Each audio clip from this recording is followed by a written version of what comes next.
Well, hello there, and welcome back to Bloom Talks. I'm Charlie Bloom. This is my cohort, Linda. Back from Canada. Did you miss us? Oh, speaking of which, you're going to miss us for the next 3 weeks because we are going to be out of the country until the week of April the 10th. We're going to India. Yeah. So the next time we will be here is on April 12th. That's Thursday, April 12th, same time, same station. Anyway, for those of you who are returning, welcome back. For those of you who are viewing us for the first time, welcome. Today's topic the title of today's topic is taken from a song that some of you may be old enough to remember. It was by the Righteous Brothers. It's called When You've Lost That Love and Feeling. It's gone, gone, gone. So we're here to dispute that claim and to provide you with some evidence that it's not necessarily true. Again, we're not saying that it's never true, but it's that it's not necessarily true. And what we have found in our experience is that many couples, many people decide that when that feeling that they call that love and feeling, which is essentially, it's a kind of feeling of infatuation, that you're just really down for the count with this person, and they are so compelling that they become the highest priority in your life because it's just so incredibly rich and powerful and pleasurable, and you just don't want to experience anything else. And I'm afraid that it is inevitable that at some point that does diminish. It's probably a good thing because it would be hard to get a lot done in your life if you were under the spell of that infatuation. So we're going to talk a little bit about how to tell when it's really gone, like permanently, or when it's just the end of a stage, the stage of infatuation, and what that next stage might be, and how to make the transition into it. Mm-hmm. Now, so I think Linda has a couple of things that she wants to share. When we wrote about this, it was a blog first, and then it went into our third book that's about myths. And this is one of the myths that really trips people up. This is one of the 40 myths in that collection about when you've lost that feeling, it's gone, gone, gone. And we have a story about a couple, and the man in the couple comes to the woman and he says, I love you, but I'm not in love with you. Now, how many times have you heard that from a friend? Maybe you've heard it from your partner. Maybe you've been the one delivering that message, or maybe you've been the recipient of that message. And after he told the woman that was very much in love with him that he wasn't in love with her anymore, and he said, I want to be friends. I want to be good friends. And that's the last thing in the world she wanted. She didn't even want anything to do with him anymore because she was so furious and she was so disappointed and she was so brokenhearted. And so this couple was a good example of the infatuation that Charlie was just talking about had worn off. And he was under the impression that that fabulous, compelling, magnetic force field that had carried them in the early months, actually carried them more than a few months. They got several months out of it. Some people don't get that long. Some people just get a few days, a few weeks. They got several months. Some people get a year or more. I say if you're in the infatuation stage, ride it to the dunes. Enjoy it. It's very exciting. Go Your for it. visionary is active. But every couple has to leave the infatuation stage. You can't stay in the Garden of Eden forever.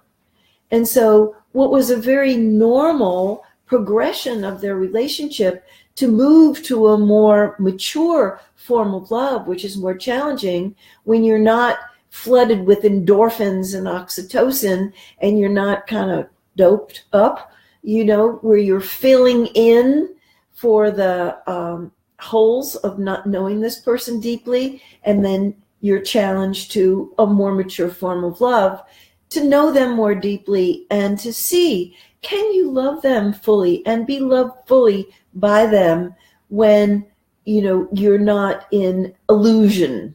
So there's some disillusionment that needs to take place. But I want to emphasize that this is not the only time when you lose the love and feeling. Some people lose the love and feeling when they've been together for years and they have a lot of incompletions. These are the issues that weren't dealt with thoroughly, and they've accumulated, and they're like a heavy, wet blanket laying over the relationship. And that loving feeling can often ignite and come back when people start taking those incompletions off of the pile and finding the courage to speak the truth without blame and judgment, and to talk about their disappointments, to talk about when they've been angry because they haven't had the kind of relationship, the kind of exchange of love that they really are longing for, where their needs haven't been met. And this is a series of conversations crying out to be had so that people can bring the vitality back to their relationship and get out from the wet blanket. And there's one more among the three leading reasons for losing the love and feeling. And it's not about resentment so much as it's just sadness and disappointment that the relationship's gone flat, that it's kind of been boring recently. And it's lost its verve and its vitality because the relationship's been neglected. Where you need to have truth-telling when the resentment is holding the feelings down. This one is more about being proactive, about making your relationship a priority and being more creative, doing something adventuresome. Do you know? Really making it number one in your life and breathing some life back into the relationship, revitalizing it, reviving it. If you've made comfort and security and predictability too high a priority that it's got predictable and boring, this is when you want to do something that you've never done before. Be out there on the shaky branches. Really have novelty and adventure characterize your relationship. So I guess one of the things that we really want to underscore here is that it is inevitable that that intense feeling of desire and pleasure that initially draws us in, that kind of hooks us, is inevitably going to diminish. And ultimately, we have the opportunity at that stage to transition into another stage, which is disillusionment, that we are disabused of our illusions. And we begin to see that, well, my expectations here are not being met. And I had the idea or the expectation that, this could last longer, that this could continue. And I'm not sure what this means. Does this mean that we've really lost it? And, this is sort of how it's going to be. It's going to be kind of different or flatter, or there's going to be some other stuff that we're going to have to deal with here. Does it mean that there isn't any possibility to get that juice, that passion, that intensity back again? Or is this something that we just have to resign ourselves to? So the answer is, well, yes and no. It's inevitable that we lose it, that we fall out of grace, we fall out of the stage of infatuation. What is not inevitable is that once that happens, it's gone, meaning it's gone forever. There are some things that we can do to, first of all, to assess the situation, to diagnose the problem. And, like Linda said, to really take a look at why it's, what it is that is missing now, and how we can really we need to do both. We need to accept the reality that we're not in that state anymore. And then we need to take a look at how can we reinvigorate our relationship in a way that even if we can't get back to the initial intensity, what we can do is we can keep the juice there, we can keep it alive, we can keep moving, we can keep growing, we can keep connecting, we can continue to infuse the relationship with the experiences that it needs to thrive. Mm-hmm. After all, a relationship is a living organism, and That's it requires certain supports in order for it to be strengthened, to grow, to be nurtured. It needs attention. And one of the things that tends to happen when we lose that initial glow is that we start to neglect it because it doesn't bring as much rewards to us emotionally as it had. As long as we're getting those rewards, it's really easy to keep doing the things that are going to, keep the process going. But when it starts to diminish and we start to lose it, then there's a natural tendency to not pay as close attention and to not do the things that need to be done in order to keep things healthy and alive and keep the passion there. So one of the cornerstones of the work that we do with people is to invite their intentionality, to invite their commitment, to invite them to step up to a higher level of responsibility. And this is not in any way, shape, or form to say that every relationship deserves to be saved. We do not believe that. Some people are really mismatched.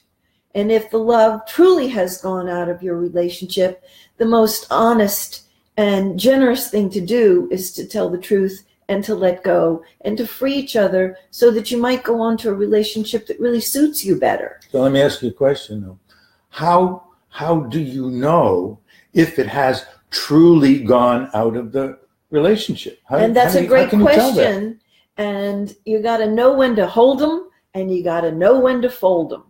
And if you're not clear that it's time to fold them, what we invite you to do is to get busy doing your own work and see whether you're under the myth, the romantic myth that you're supposed to be infatuated all the time and the love's supposed to be so intense and accessible. Or take a look and see whether you've got a bunch of incompletions and you haven't been bold enough to bring them to your partner and discuss them. Or be honest with yourself. If you've neglected the relationship and you've put it on cruise control and it's kind of withered and dried out and it's passionless because you haven't been taking care of it.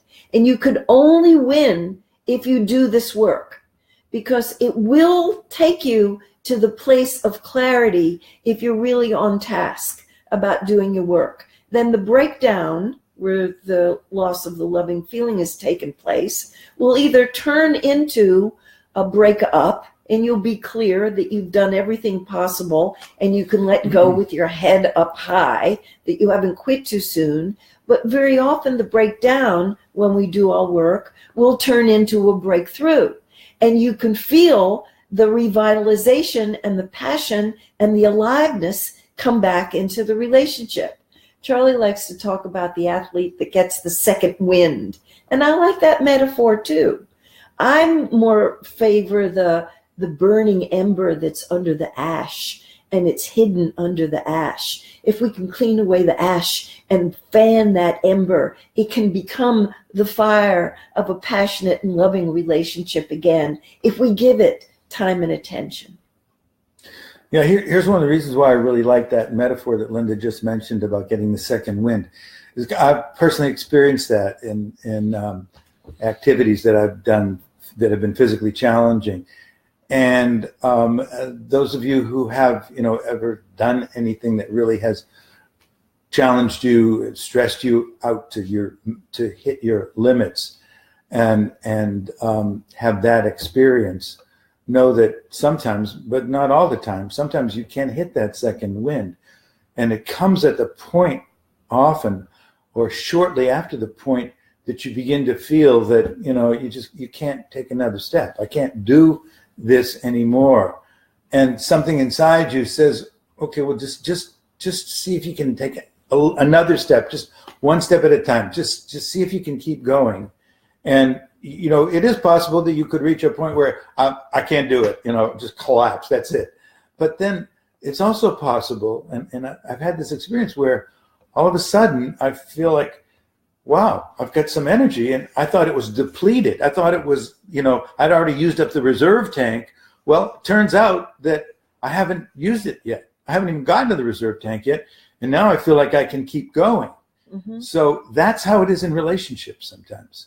You really feel like, hey, I've given this my best shot. I don't really think there's anything else I can do. Well, okay, look a little bit harder. We're not saying that there is more, but just see if there might be. And if there is, see what happens when you access that, when you follow that, when you embody that. I want to give 2 examples from my own personal experience that were catalysts for me when I was getting ready to give up to find my second win. We were going through a really hard time. Fortunately, this was decades ago when we write about this in our memoir that's coming out at the beginning of next month. And I got some good support from some people that I really trusted when I was feeling like the love and feeling was ebbing away. I was so angry with him because our life didn't look like what I wanted it to look like. And I took on a practice of forgiveness, of forgiving him for not being Prince Charming. Why don't you give the short, abbreviated version of how you happened to choose that? The forgiveness practice? Yeah. Yeah, because I was desperate, and I went to Stephen and Andrea Levine. Well, we went. We went together. To a retreat. We went to Brighton Bush, Oregon, and it was a turning point in my life because I was so resentful and I was so righteous that I was the loving person and he was the neglectful one and he wasn't taking care of our relationship. And I'm the one that got nailed to the wall. And they challenged me to be more forgiving of him for not being Prince Charming and the perfect husband that I had imagined, and let go of my white knuckle grip about what the marriage had to look like and do my own work about be forgiving not only of him, but of myself. Mm-hmm. There was another workshop that was enormously helpful to me about being willing to reach for, in my own thinking, in my mind that was overheated with too much negativity and resentment and anger and rage, and to reach for the gratitude, to see who he was rather than who he wasn't, to see the beauty in him that had attracted me in the beginning that I had lost sight of, to see the beautiful qualities that were still there, that being angry at him and resentful and frightened. I was so frightened that we weren't ever going to get the loving feeling back. And so the forgiveness practice and the gratitude practice, man, that I get a second wind out of that. And it was really transformative in our relationship. Some of the same circumstances still were happening in our life, but I had a different orientation and rose up to a higher level of responsibility. And Keisha's saying hi, and I'm so glad that you're tuned in, Keisha, and maybe something that we're offering you today will be useful to you in your life. That's the point of our doing these Facebook Live presentations, is to give people some food for thought, to re-examine some of their beliefs, to find ways to be the most loving human being that they can possibly be. Yeah, so continuing on this theme of doing your own work, going through the resistance that you hit internally when you get to that point where you're just totally convinced that this ain't working and I don't know that it's going to. We've often, if you've heard us talk before, you've heard the phrase doing your own work. And in this case, what we're talking about is redirecting the focus of your attention from what's wrong with them and what they need to do and how they need to change and what their problem is, to, okay, but what's my part in this whole thing? How is it that I have been an accomplice or played some role in us getting to the point that we are now. We're not saying that, it's your fault. We're also not saying that it's 50-50, because we don't believe in 50-50.